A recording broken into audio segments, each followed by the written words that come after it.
Sir,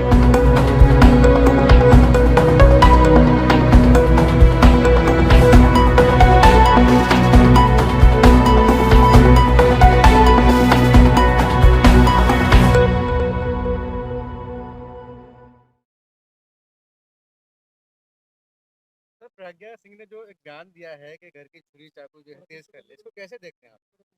देखिए, प्रज्ञा ठाकुर का जो चरित्र है, जो व्यवहार है, जो आचरण है, उसी के हिसाब से वो काम कर रही है। आपने देखा होगा कि प्रज्ञा ठाकुर कोई मदर टेरेसा तो है नहीं। उनके ऊपर जो आरोप लगे, मुकदमे लगे, जिस कारण से वो आज जमानत पर हैं, आतंकवाद की धाराओं पर जिस महिला पर मुकदमा चला, वो महिला जो है वो आतंक ही तो फैलाएगी, अराजकता ही तो फैलाएगी। उससे आप क्या राम कथा सुनेंगे? उससे क्या आप जो है लोगों को जोड़ने की बात करेंगे?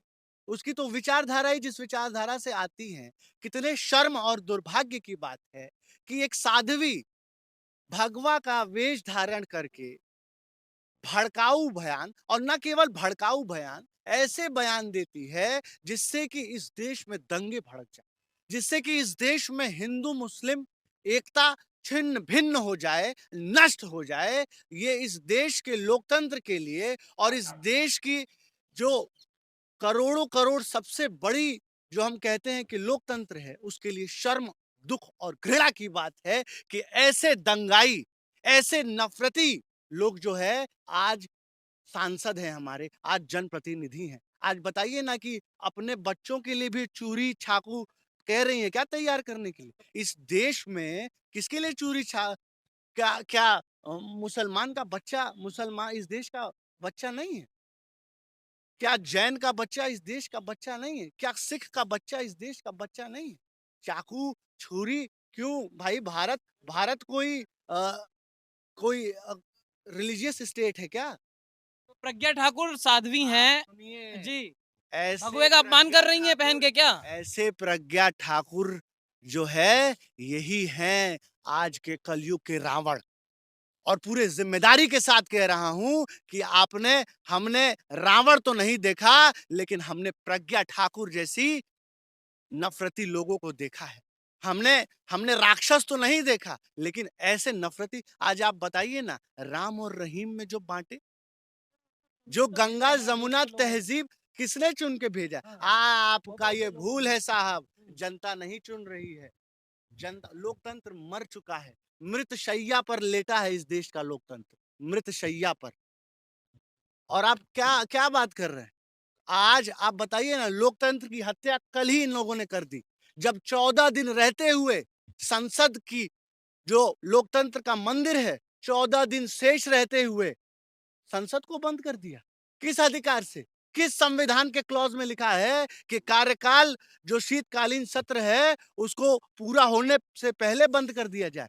बाबा साहेब के संविधान को उखाड़ने वाले, छिन्न भिन्न करने वाले, नष्ट करने वाले आज सत्ता में हैं। आज कोई और क्यों लड़ाई लड़ रहे हैं? क्यों? मैं तो कह रहा हूं कि सोए रहो कान में तेल डाल के। इस देश के ओबीसी, इस देश के पिछड़े, भूल गए तुम बाबा साहेब की विचारधारा को, भूल गए तुम फूले पेरियार की विचारधारा को, भूल गए तुम काशी मान्यवर काशी राम की विचारधारा को, भूल गए तुम मायावती की विचारधारा को। आज जाके देखिए ना, आज किस तरीके से निकाय चुनाव में पिछड़ों का, दलित, शोषित, वंचितों का आरक्षण खत्म कर दिया गया। आपके नजरों के सामने आपको गुलाम बनाया जाएगा। अभी तो पिछड़ों का आरक्षण खत्म किया गया है, आने वाले समय में आप देखेंगे कि दलितों का आरक्षण खत्म कर दिया जाएगा। इस देश को गुलामी की तरफ से ले जाने का पूरा फुल प्रूफ संघ परिवार का और इस बीजेपी का जो है वो पूरा इरादा है। इसलिए मैं बार बार कह रहा हूं, इस देश के कि बाबा साहब को मिटाएंगे, इस देश में गांधी को मिटाया जाएगा, इस देश में सरदार पटेल, सुभाष चंद्र बोस को मिटाया जा रहा है, ताकि इस देश में गोडसे की विचारधारा को लाया जा सके, ताकि इस देश में माफी वीर की विचारधारा को लाया जा सके और इतिहास को इस देश के इतिहास को बदलने का काम ये तानाशाह सरकार कर रही है और इस देश के लोकतंत्र के लिए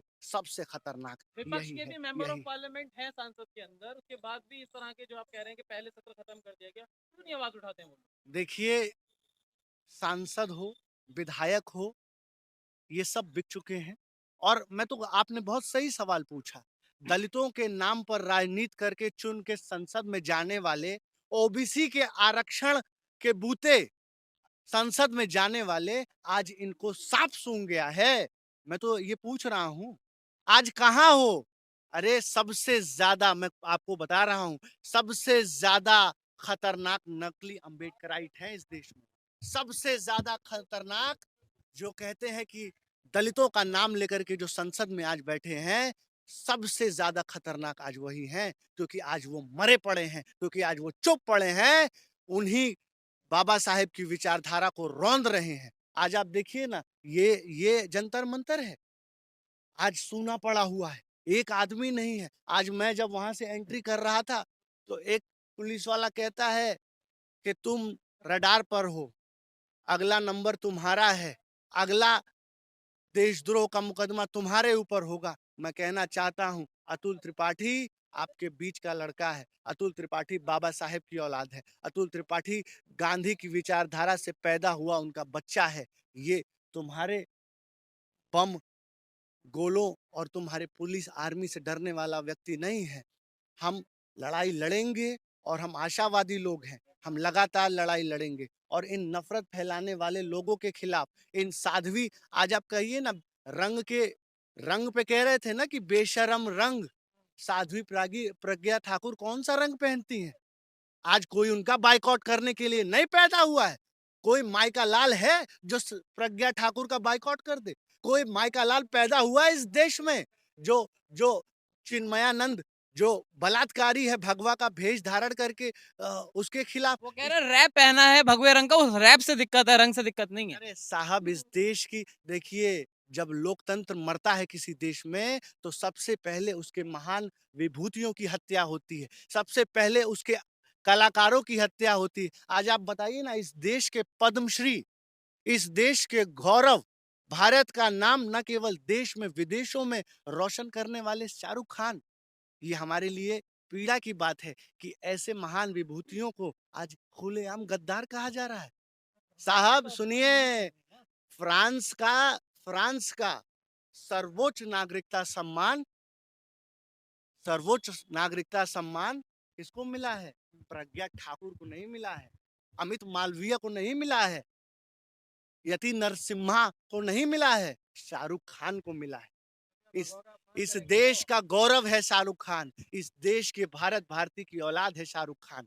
क्या बात करते हैं आप लोग? आज मैं देख रहा हूं एक व्यक्ति को जो जो सिर्फ मुसलमान होने का, खान होने का, ये क्या इस देश में मुसलमानों को जीने का अधिकार नहीं है? क्या इस देश में दलितों को जीने का अधिकार नहीं है? क्या इस देश में वंचित शोषित गरीब को जीने का अधिकार नहीं है? बाकी खान भी तो नहीं आए ना सामने। एक क्या खान के लिए दूसरे खान क्यों नहीं आए सामने? क्या खाना है, क्या खाना है साहब? आज तो कोई भी मीडिया हो, चाहे कोई भी आदमी आकर के इस देश में बोलना, इस देश में जनता मृत हो चुकी है, इस देश की जनता गूंगी बहरी अंधी हो चुकी है, इसको कुछ नहीं दिख रहा है। धर्म का ऐसा अफीम इनके सर चढ़ गया है। अरे बताइए ना, इस देश का युवा, क्या इस देश का जो छात्र है वो गद्दार है? क्या इस देश का छात्र देशद्रोही है? स्कॉलरशिप खत्म कर दिया इस देश के युवा का। क्या हिंदू विश्वविद्यालय, जो बनारस हिंदू विश्वविद्यालय है, वहां का छात्र देशद्रोही है? क्या इलाहाबाद का छात्र देशद्रोही है? क्या दिल्ली यूनिवर्सिटी का छात्र देशद्रोही है? उनका उनका जो है तुम कैसे वो खा गए, स्कॉलरशिप खा गए? कहाँ है छात्र? कहा जाता है जब सड़कें सूनी हो जाए तो संसद आवारा हो जाता है, तो कहाँ है आज छात्र?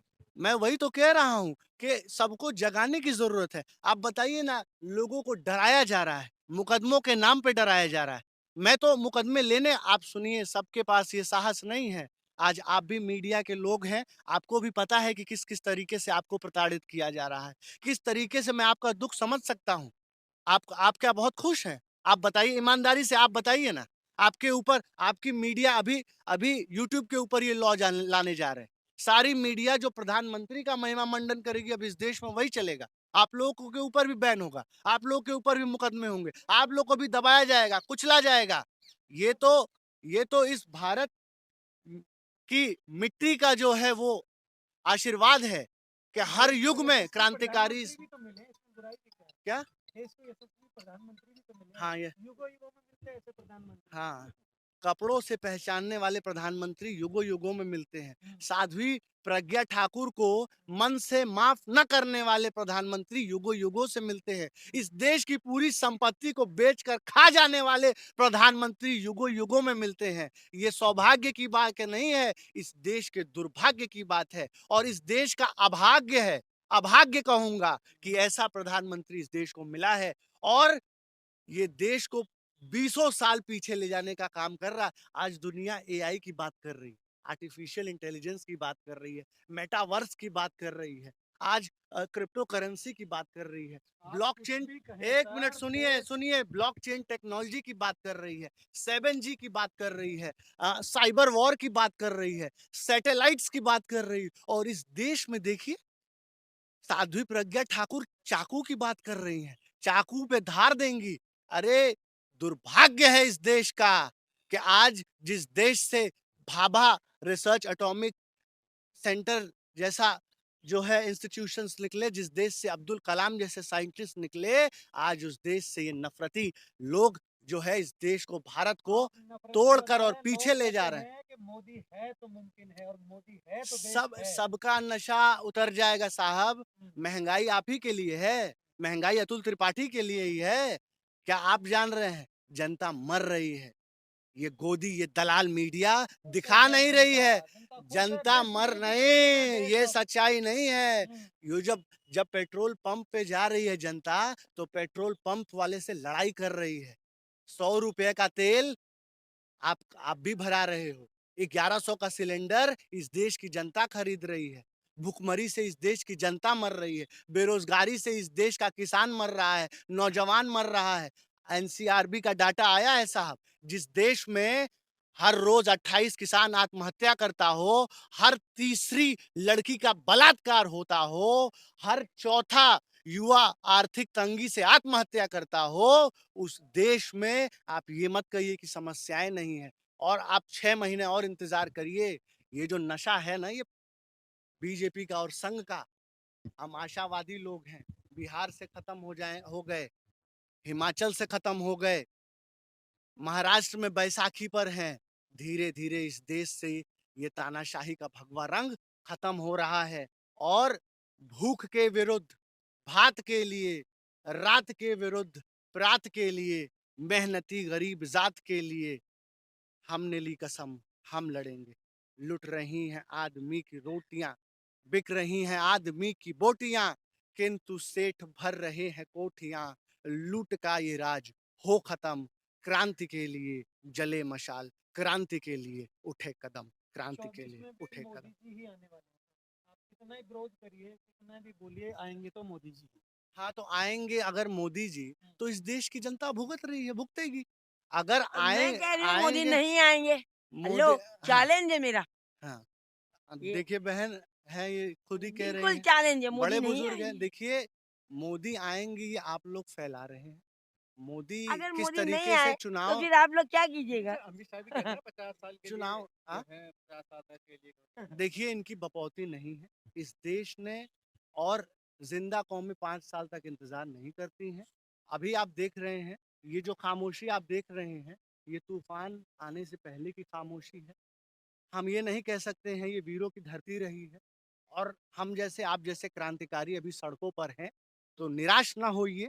आने वाला समय क्रांति का समय है और बलिदान का समय है, और इस देश में तीव्र और उग्र आंदोलन आने वाले समय में ये देश देखेगा। सड़कों पर तो राहुल गांधी भी है, क्या लग रहा है कि बदलाव होगा? नहीं, बिल्कुल बदलाव होगा। आप लोग को भी जाना चाहिए इस पवित्र यात्रा में, और जो भी व्यक्ति, राहुल गांधी ही नहीं, जो भी इस देश को जोड़ने का बात करे, जो भी आज देखिए लोग कह रहे हैं तपस्या, सच में वो एक तपस्वी के रूप में इस धरती पे आए हैं।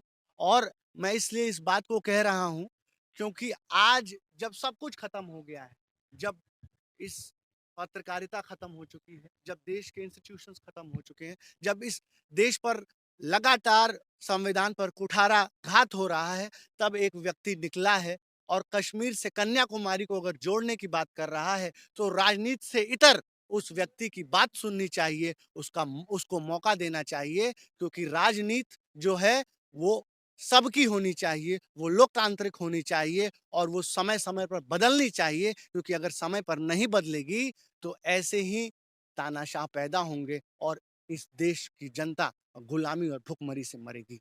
जी, धन्यवाद, जय हिंद। सब्सक्राइब करें हमारे YouTube चैनल को और बने रहें हमारे साथ।